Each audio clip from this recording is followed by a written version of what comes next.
All right, are you ready for this? I think I am. All right, let's do this. Welcome to the Math Line. This is Cheyenne Roberts, and I'm here with my co-host, Lisa Wardle. How are you doing today? I'm doing awesome. Thank you for asking. All right, and so today for our episode, we're going to be talking about Chapter 2, Teaching for Equity and Engagement. All Are you right. ready for this? I'm ready. All right, but before we start, quick fun fact. All right. Did you know blue whales can grow up to be 100 feet long? What? And scientists estimate their weight using volume-based calculations. Like, imagine having to model a 200,000-pound math problem. That is literally the biggest word problem that I've ever heard. You're welcome. Thanks. So, just keeping our whale references alive, we ended the last episode saying math is everywhere, even in whales. Yeah. And today, we're diving deep again. Of course we are, and it's only fitting because whales dive deep, and so do we. I mean, if we didn't start the episode with a whale pun, are we even doing our job? No, we're not. So let's keep doing it. Let's dive deep into something even bigger than blue whales, though. Let's dive into equity. Ooh, yes. Because in 2022, only 1/3 of California math students met the math standards. Whoa, that's not great. So that means, if I'm doing my math correctly, that 2/3 did not. Great, fast math teacher. That is more than just a number. It's actually a huge warning flag. Definitely. It's not just a pandemic thing either, because in 2019, we were still at only about, I think, 40%. So the gaps were there before and now. So sad, but they're even wider. Well, and honestly, when you take a closer look, it gets more heartbreaking. In that same year, 69% of Asian students met standards, compared to just 16% of Black students. 16%. Yeah, and less than a quarter of the Native American students met those UC, CSU eligibility requirements. So it's not just an achievement gap, it's an opportunity gap. Yeah, and if you follow that pipeline into college and STEM careers, the disparities continue.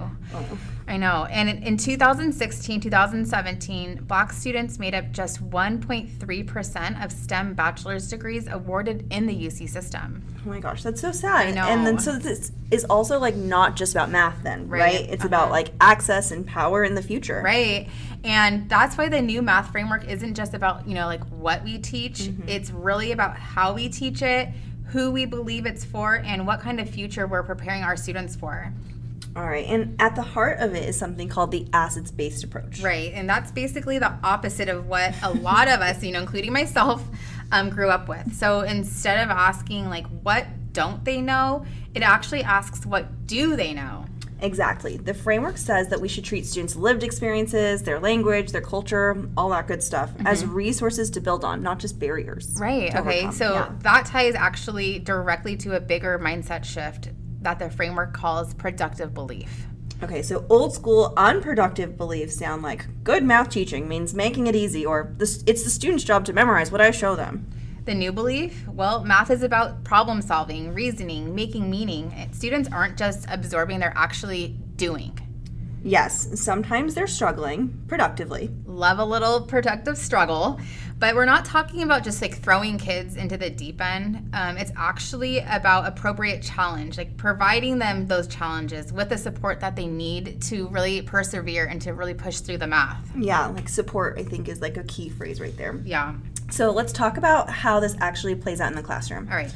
The framework gives us 3 dimensions of change. Are you ready for them? I'm ready. Number 1, asset-based teaching. Okay. Number 2, active student engagement. And number 3, cultural and personal relevance. Yeah, and building on that, it actually gives us 5 key components as well. And so these are equitable, they're engaging math instruction, so we're going to get through them right now. All right, are you ready? Yes. First up, plan around big ideas. So like we were saying in the last episode, no more hopping from decimals to fractions to something totally unrelated. Yeah, now it's going to be more about talking about themes like proportional reasoning or data analysis, those concepts that really stretch across units and grade levels. So it's like seeing the forest, not just the tiny trees. Right, and those big ideas are built on the why, how, and the what.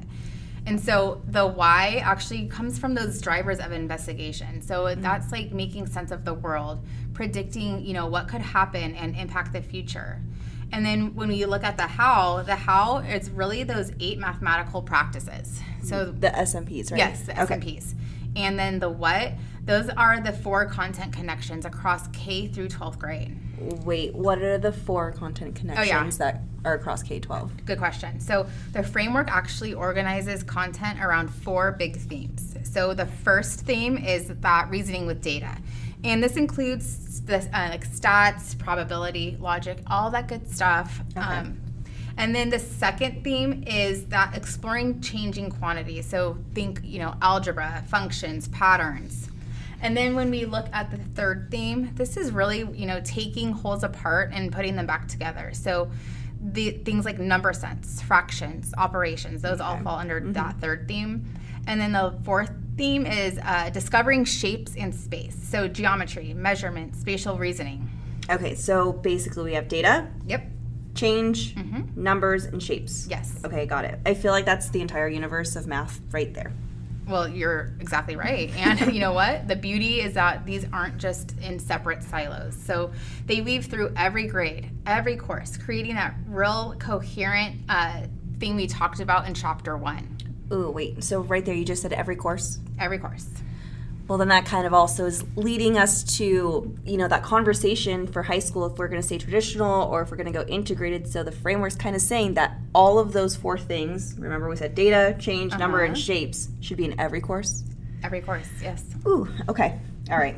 Well, that's a big deal. Yes. Because how many of us learned math as like a random grab bag of topics with no connection? I did. Yeah. I did. Yeah. So this is all about helping students, like you said, seeing the forest, not just the tree. So letting them see that big picture and not just jumping from decimals 1 week, then to fractions the next week and making absolutely zero connection. Okay. All right. So that was part 1. So then number 2 is use open, engaging tasks. So think no more pages of like 30 identical math problems that the students are just solving with ChatGPT or photo math or like flipping to the odd number answers in the back of the book. Oh my gosh, I did that all of high school. I used Quizlet. Well, back in my day, we didn't have things like that because we had dial-up internet and we would talk to like strangers in chat rooms. It was different back then. That explains so much about you. Yeah, well, anyways, let's get back to the math because I always go off track. So now instead of having those like dry plug and chug textbook problems, we're going to be seeing things like 4-4s or number talks. And those are actually one of my favorite things to do, number talks. Or projects that are actually grounded in real world questions, ones that feel meaningful to our students. Right. So these kinds of tasks aren't just engaging, though. They're also intentionally designed to be accessible to all learners. Exactly. And that's the magic of low floor, high ceiling tasks. Every student now will, kind of have a way in, but there's also space for them to stretch and go deep, no matter what point they are starting at. Okay, well, this kind of reminds me of, if you read the book Building Thinking Classrooms. Of course. Yes, like by Dr. Peter Liljedahl. I fangirled when we saw him in conference. So basically in that book, there's the 14 teaching strategies, and his first strategy is the open and engaging tasks, right? One of my favorite parts about when he explains them, though, is it's not just the low floor and the high ceiling, but the open middle. So it means like there's multiple ways to get to an answer. There's not like a correct way to do something. Yes, and I absolutely love it. I love BTC. I love everything about it. And these types of tasks are especially helpful for our multilingual learners, our students with IEPs. I mean, honestly, they're really good for any student because it allows them to really bring in a different way of thinking or even expressing themselves. Yeah, totally. So it's like every student would benefit from these. Yes, you get it. I do. Okay. So then the third thing that they talked about in this chapter was teach towards social injustice. Right.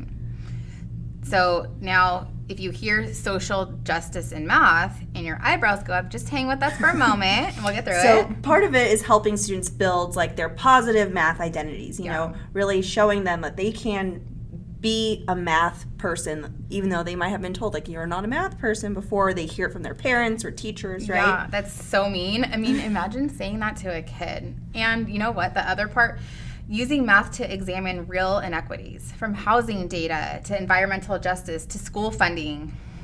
So it's about like reading the world with math and like writing it differently. Yes, so exciting.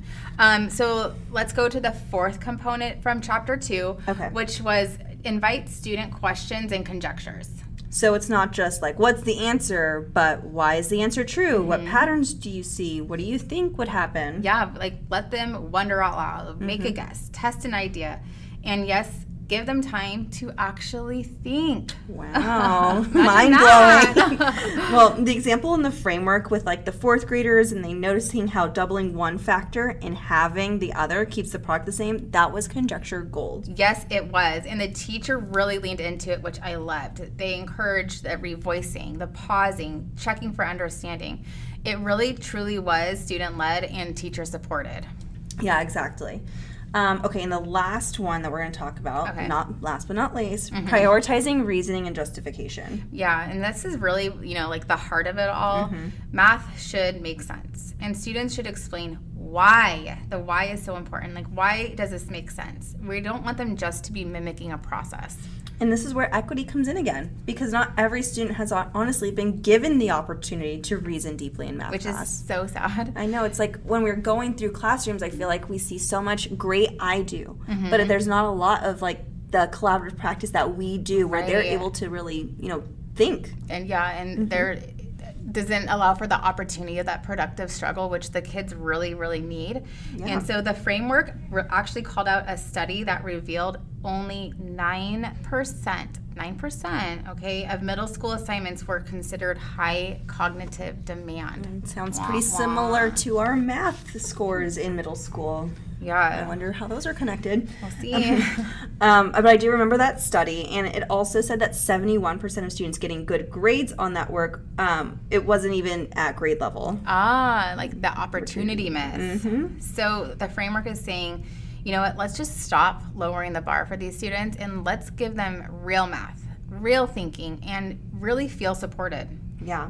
And that's going to mean changing structures, like how we launch our tasks, how we create space for group work, and how we close with the whole group discussions. Yeah, like in the 36 fence task from the chapter. Do you remember that? I do remember that one. Yeah, where one student went all the way to a 36-sided polygon and brought in trig ratios. What? Oh, that's what happens when kids are engaged, right? And they're curious and they're supported. They go there. Right. So, you know what? Let's kind of think about, like, what does all of this mean now?